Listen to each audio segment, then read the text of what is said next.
স্বাগত news 24 global টাইমে। দর্শক, বিশ্বের নানা প্রান্তের খবর নিয়ে আপনাদের সাথে আছি আমি ফয়সাল মাহমুদ। বিহারে মৃত বলে ভোটার তালিকা থেকে নাম বাদ দেয়া 7 ভোটারকে সামনে এনে ভারতে ভোট চুরি বিতর্ককে ফের উস্কে দিলেন রাহুল গান্ধী।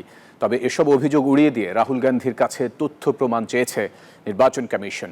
সে সঙ্গে জনগণকে বিভ্রান্ত না করার বার্তা দিয়েছে ইসি। আর বিজেপি বলছে রাজনৈতিক ফায়দা নিতে এমন কৌশল নিয়েছে কংগ্রেস।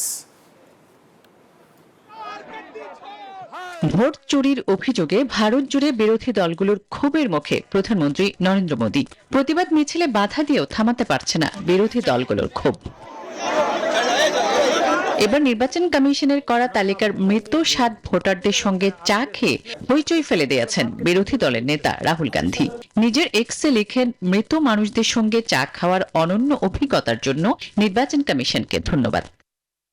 যদিও এসব অভিযোগ নাকচ করেছে নির্বাচন কমিশন, উল্টো কংগ্রেস নেতাকে তার দাবি প্রমাণের তথ্য ও শপথপত্র চেয়েছে। সেই সঙ্গে দলটিকে জনগণকে বিভ্রান্ত না করার বার্তাও দিয়েছে ইসি। আর ক্ষমতাসীন বিজেপি বলছে বিহারের বিধানসভা নির্বাচনকে সামনে রেখে রাজনৈতিক ফায়দা নিতেই এমন কৌশল নিয়েছে ভারতীয় কংগ্রেস। বিরোধী শিবিরের এসব অপচেষ্টা রাজনৈতিকভাবেই মোকাবেলা করার কথা জানিয়েছে নরেন্দ্র মোদীর দল। গেল 7 আগস্ট রাহুল গান্ধী সংবাদ সম্মেলন করে নির্বাচন কমিশনের যোগসাজশে 2024-এর সাধারণ নির্বাচনে বিজেপির বিরুদ্ধে 1 কোটি ভোট চুরির অভিযোগ তোলায় শুরু হয় বিতর্ক। এতেই উত্তপ্ত হয়ে ওঠে ভারতের রাজনীতি। আসমাতুলি, নিউজ 24। পাকিস্তানে 78তম স্বাধীনতা দিবস আনন্দ রূপ নিল বিষাদে। করাচিতে উদযাপনকালে ফাঁকা গুলিতে নিহত হয়েছেন অন্তত 3 জন। এই ঘটনায় আহত হয়েছে আর অন্তত 68 জন। পুলিশ জানিয়েছে করাচির লিয়াকতাবাদ, কোরাঙ্গি, লায়ারি, মেহমুদাবাদ, আখতার কলোনি, উত্তর নাজিমাবাদ সহ বেশ কয়েকটি এলাকা থেকে মানুষের গুলিবিদ্ধ হওয়ার খবর এসেছে। 20 জনের বেশি সন্দেহভাজনকে গ্রেপ্তার করার কথা জানিয়েছে পুলিশ। দিবসটি উদযাপন করতে গিয়ে এভাবে ফাঁকা গুলি ছোড়ার ঘটনাকে বেপরোয়া ও বিপজ্জনক বলছে কর্তৃপক্ষ। সে সঙ্গে নিরাপদ উপায়ে দিনটি উদযাপনে সাধারণ মানুষের প্রতি আহ্বানও জানানো হয়েছে।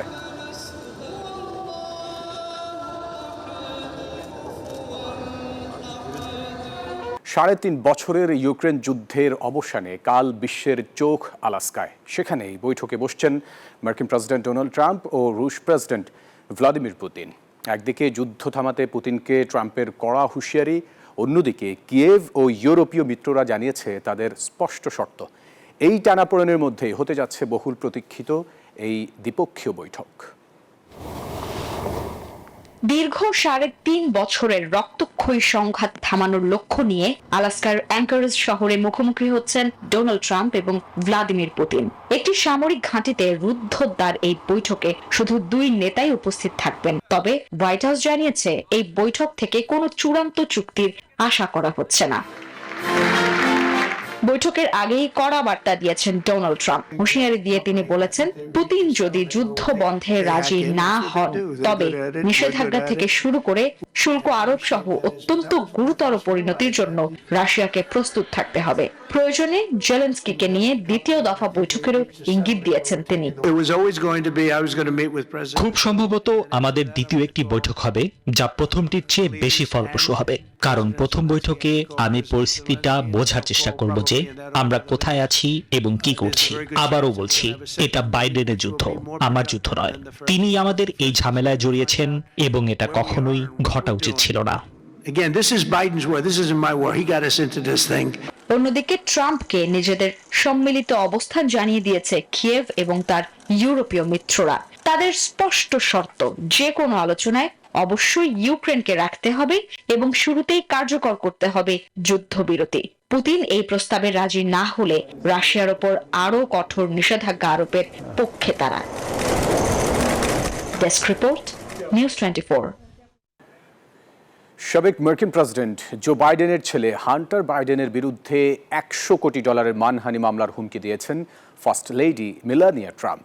সম্প্রতি এক সাক্ষাৎকারে হান্টার বাইডেন দাবি করেন মেলানিয়াকে তার স্বামী ডোনাল্ড ট্রাম্পের সঙ্গে পরিচয় করিয়ে দেন দোষী সাব্যস্ত যৌন অপরাধী জেফ্রি এপস্টিন। এতেই চটেন মেলানিয়া। হান্টারের এই দাবিকে মিথ্যা, মানহানিকর, অপমানজনক বলে আখ্যা দেন মেলানিয়ার আইনজীবীরা। তার বক্তব্যকে মিথ্যা দাবি করে মামলা করার হুমকিও দিয়েছেন তারা। যৌন নিপীড়নের দায়ে অভিযুক্ত আপস্টিন 2019 সালে বিচার শুরুর আগে কারাগারে আত্মহত্যা করেন।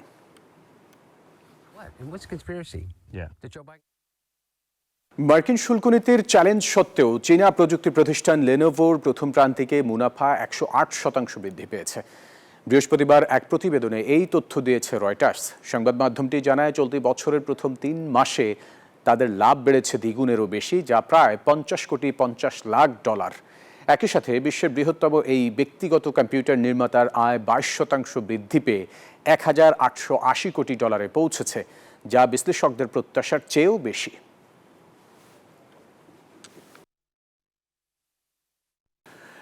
রাশিয়ায় টেলিগ্রাম ও হোয়াটসঅ্যাপে ভয়েস কল করা প্রায় অসম্ভব হয়ে পড়েছে। প্রতারণা ও সন্ত্রাস দমনের কথা বলে এই দুটি অ্যাপের কল করার সুবিধার উপর নিষেধাজ্ঞা দিয়েছে দেশটির সরকার। বৃহস্পতিবার রয়টার্স জানায়, এর ফলে কল করতে গিয়ে সমস্যায় পড়ছেন ব্যবহারকারীরা। তবে মেসেজ বা চ্যাট আগের মতোই করা যাচ্ছে। সমালোচকদের মতে এর মাধ্যমে পুরো ইন্টারনেট ব্যবস্থার উপর নিয়ন্ত্রণ নিতে চাইছে সরকার। বর্তমানে নিজেদের মেসেজিং অ্যাপ তৈরির কথাও ভাবছে পুতিন প্রশাসন। চ্যাটজিটিপির দেয়া ভুল ডায়েট প্ল্যান অনুসরণ করে হাসপাতালে ভর্তি হয়েছেন যুক্তরাষ্ট্রের নিউ ইয়র্কের এক ব্যক্তি। এআই চ্যাটবটটি তাকে সাধারণ লবণের পরিবর্তে একটি বিষাক্ত সোডিয়াম ব্রোমাইড খেতে বলে। টানা 3 মাস এটি খাওয়ার পর মস্তিষ্কের সমস্যা সহ গুরুতর অসুস্থ হয়ে পড়েন তিনি। চিকিৎসার পর 60 বছর বয়সী ওই ব্যক্তি সুস্থ হলেও এই ঘটনা স্বাস্থ্য তথ্যের জন্য এআই এর ওপর নির্ভরতার বিপদ এবং চিকিৎসকের পরামর্শের গুরুত্বকেই সামনে এনেছে।